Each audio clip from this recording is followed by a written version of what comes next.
Welcome to InFocus, a closer look at human relations. I'm your host, Bill Bell, and today we are with the Police Museum. I know I'm shortening it. You're actually the Greater Cincinnati Police Historical Society Museum. Well, it's a lot of letters.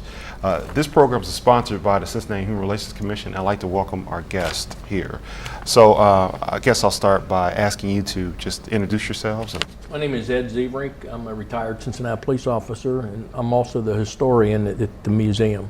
Okay, and Dick? Dick Gross, retired from Cincinnati Police Department. I'm the curator.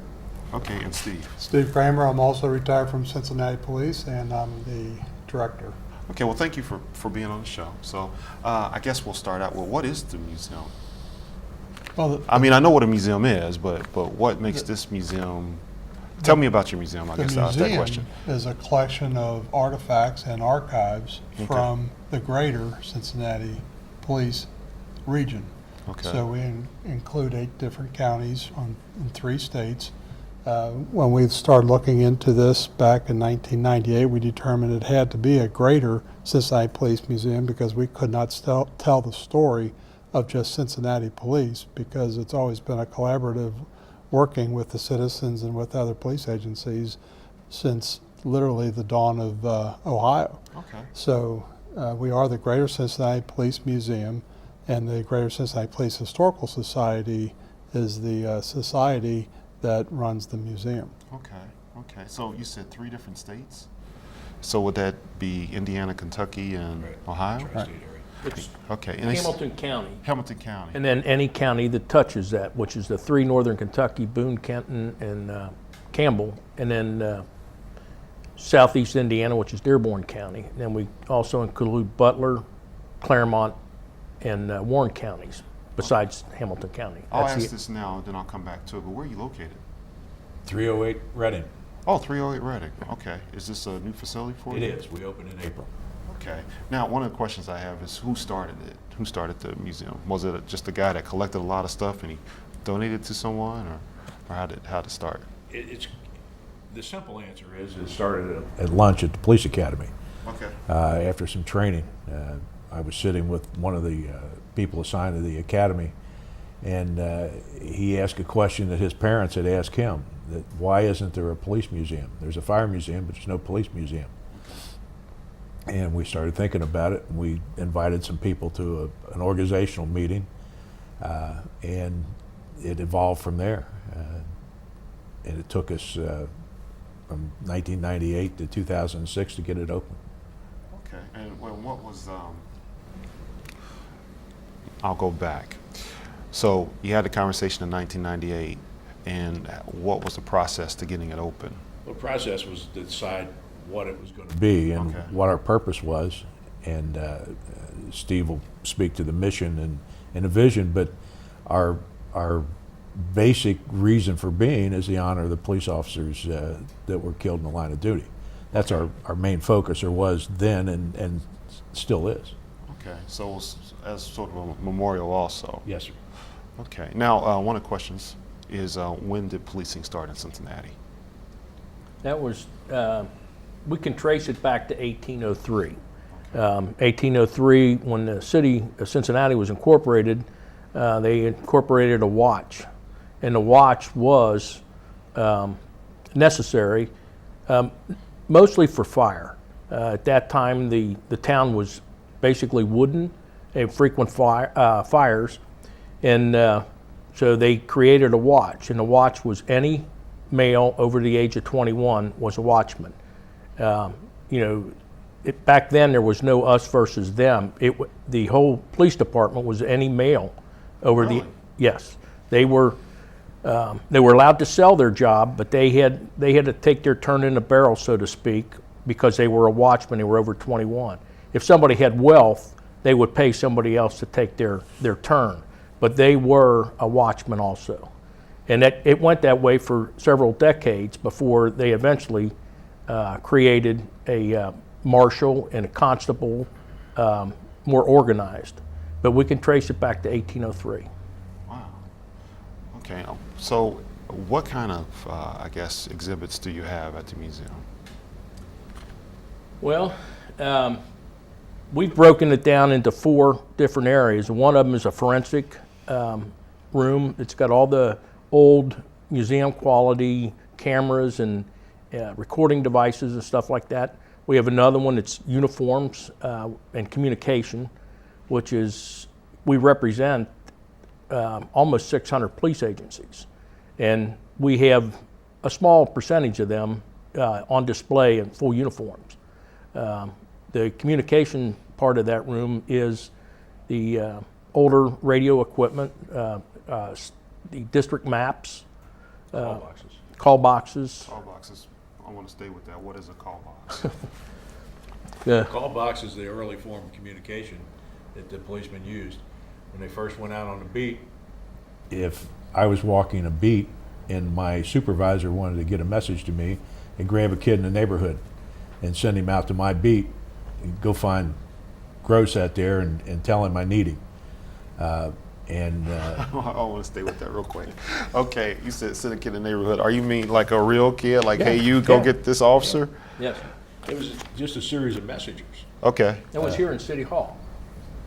The call box? No, the dispatch. A dispatch was in City Hall. And Okay. kids in the neighborhood would hang around, and when somebody had to go out and get a hold of a policeman, there was a line of kids waiting there for a dime or whatever they got, I don't know. But they would actually pay them. Really? Yes. Slow and cumbersome, right? Apparently effective. Well, you know, we were lucky that we started the telegraph communication system here Okay. right after the Civil War. And then by 1876, that telegraph morphed into a telephone. When Alexander Graham Bell came here, he'd been trying to peddle his telephone to the eastern cities, the big police departments, and New York, Boston, Philadelphia, Baltimore didn't want anything to do with him. They were fine with the telegraph system in their call boxes, where you just pull a hook and it transmitted the box number to the central dispatch. Okay. But the city fathers in Cincinnati were far-sighted enough to say, that telephone thing sounds like a pretty good deal. Okay. So we were the first in the country to hook our police departments up by telephone. So I could pull that call box open and call my station or call City Hall. Okay. So before call boxes, you had kids that stood out here and would just wait to be sent someplace. And some of them were regulars. They got to be known by the guys in the precinct Okay. houses. And that's what they did. By today's standards, wouldn't that be sort of dangerous to Well, send sure. a kid out there in a Well, there find a wasn't the big danger back then was runaway horse team or mules or Oh, that, somebody racing down Race Street Okay. on horses. okay. Fires, things like that. Okay. So to get back to what's in the museum. See, call boxes, other forms of communication. What else do you have there? Do you have Badges, firearms, just displays from different state police organizations, say. Okay. We got Indiana State Police, we got Kentucky State Police, we got Ohio Highway Patrol have joined us. So we've got exhibits for all of them. We've got the early vigilante corporations that were, didn't know about that, did you? No, I had no idea. Vigilante back in the late 1800s wasn't something that you turned up your nose at. They were Okay. licensed, chartered by the state of Ohio as law enforcement corporations. People in the unincorporated areas would band together, the farms, the small towns and stuff, and they would form protection agencies. And if you had a problem, somebody was taking your corn or your cattle or your chickens, then you'd call your neighbor and you go out and chase this person down and drag them in and so they face justice. It wasn't the vigilante that went out and grabbed you and hung you without a trial. They went out and made an arrest. And then the sheriff eventually absorbed all those vigilante corporations into the sheriff's department as specials, and then some of them evolved into their own police departments, like Delhi or Indian Hill, Green Township, those areas. I had no idea. Well, and that's why you need to come to the museum. Ah, there's the cell, huh? Okay, okay. So, Life Magazine, 1957. What's that about? Well, in 1957, we had a fantastic police chief, Okay. renowned as one of the best, if not the best, and certainly the most educated police chief in the United States. It was the second time we had, or maybe even the third, that we had the best police chief in the United States. One was Deitch back in the late 19th century, and then one was Copeland in the earlier 20th century. But now you have Schroetel, who in 1952 is the youngest ever police chief in Cincinnati. He went straight from captain to police chief. When you say And- youngest, how old was he? 35, I think, 35, as a 36, police chief. And how long was he the police chief? 20, 67, yeah, long time. Okay. Yeah, he was, I'm sorry. 15 years. I was thinking that he also did other service. He pretty much served society, if you will, Okay. all the way up till he was working in domestic relations up until he was 80-some years old. But during this time in 1957, he's known by J. Edgar Hoover. J. Edgar Hoover actually calls him in or calls him up for advice on certain cases. He is doing everything at the same time that the FBI Academy is upgrading their stuff. Schroetel is upgrading our firearms range and our police academy to the same levels as the FBI. And he was just a fantastic police chief.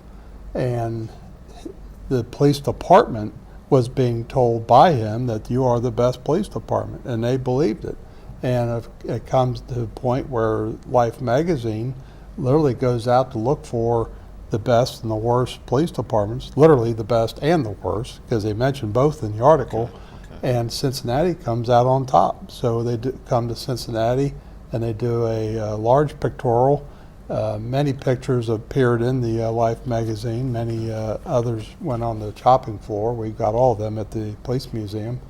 But it was a big deal in Cincinnati. We had the best police department in the United States, and since the United States and American law enforcement, we think is the best, probably the best in the world. Really? Okay. Now, at that time, 1957, that's, dare I say it, that's before my time. I don't know if Yes. any of you gentlemen were, I was 3. okay, and we won't get into, I was slightly older than that. He okay. was in high school. And to bring it in, because, museums connect us today to yesterday, and it shows us our accomplishments, and it shows us the things that we, have improved at. In terms of 1957 versus 2000, I shouldn't say versus, but in relation to 2015, has the department changed much outside of technology? Are we still, in your opinions and in your research, do we still provide, we being the police department, do they still provide the same type of services? Like, I don't know what made it good in 1957, but I know in 68 we had riots, in 70 we had Right. some issues related to race and culture. I know as recently as 2001 the police department had a civil disobedience. So how's that all tie in, or does it tie in? Well, historically, we've always had some kind of, whether it's workers' riots, voters' riots, what you want to call a racial riot of some kind or another, and we've always learned from those. We've always progressed after one of these, whether they're large upheavals or small ones. Okay. Going back to the 1884 courthouse riot. 1884 courthouse riot. Right.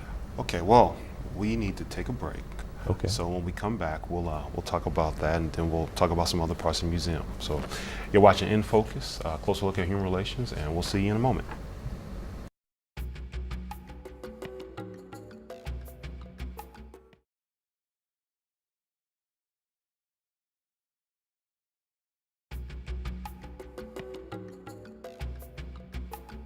Welcome back to InFocus, a closer look at human relations. I'm your host, Bill Bell, and thank you for joining us.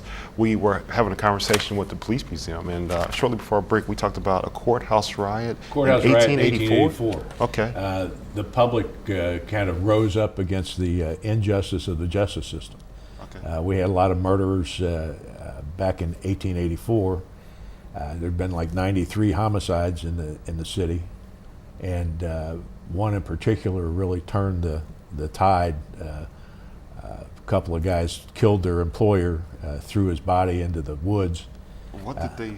What kind of work did he ask him to do? Well, he was a livery stable owner, Okay. and he had sold some horses, Okay. and he had $245 in cash, and these two geniuses decided to kill him and take his money, and then talk about it in a bar. So it was a robbery. So it was a robbery. Okay. And one of the guy's family hired probably the most corrupt attorney in the city or the county at the time. He bribed some jurors, got this guy off, and the citizens were in an uproar. Even the judge made a comment about it being ashamed that such a miscarriage of justice was done by the jury.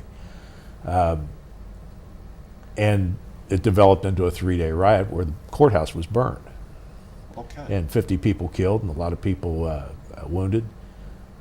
And it forced the justice system to change. Again, and off camera we talked about the bottom-up policing here. This forced the justice system sort of from the bottom up to change.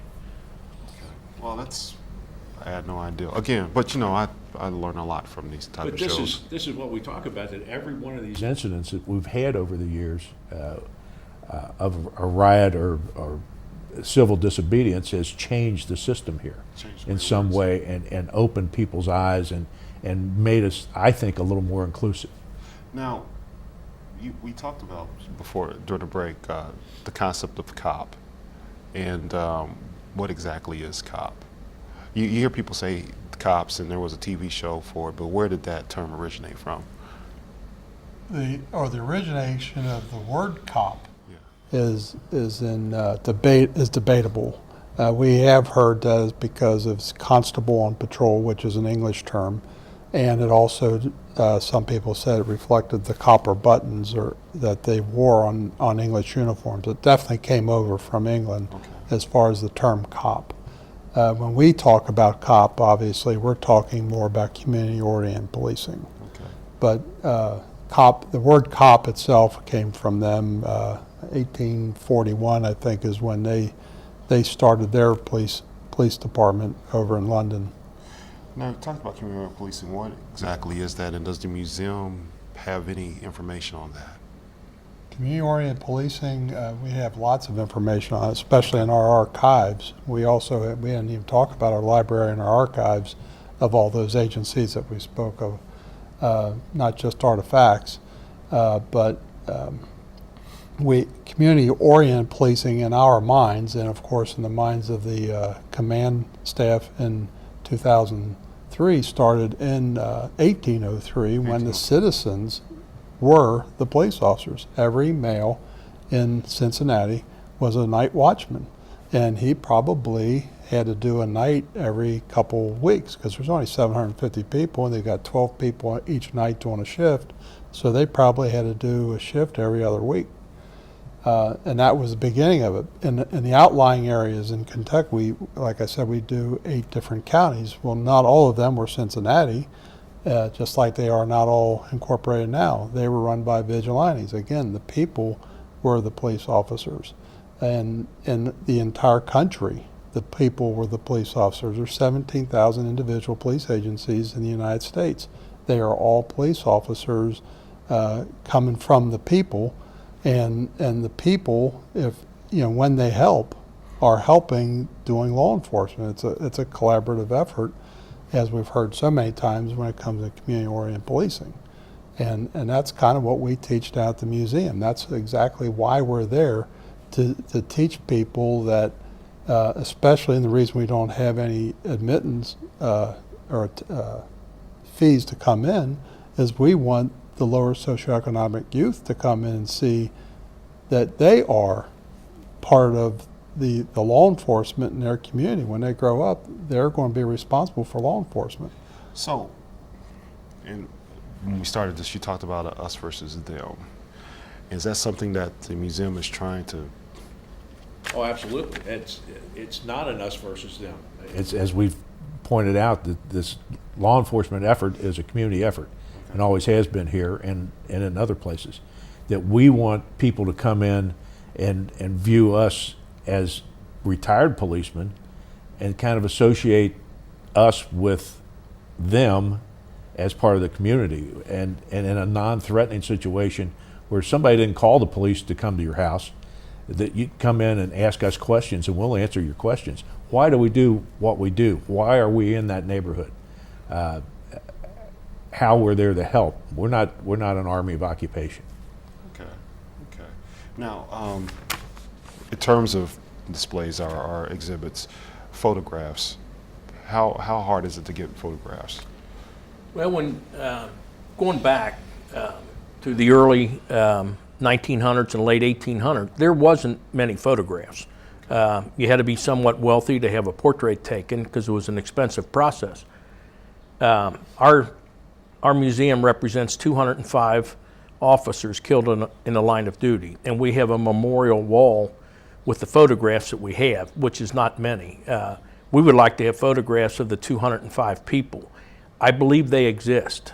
A lot of people don't know their relative was killed in the line of duty. I just had to explain to a woman in South Carolina how her 5th generation removed great-grandfather was killed in the line of duty. They had no clue he was a policeman. He was separated from his wife.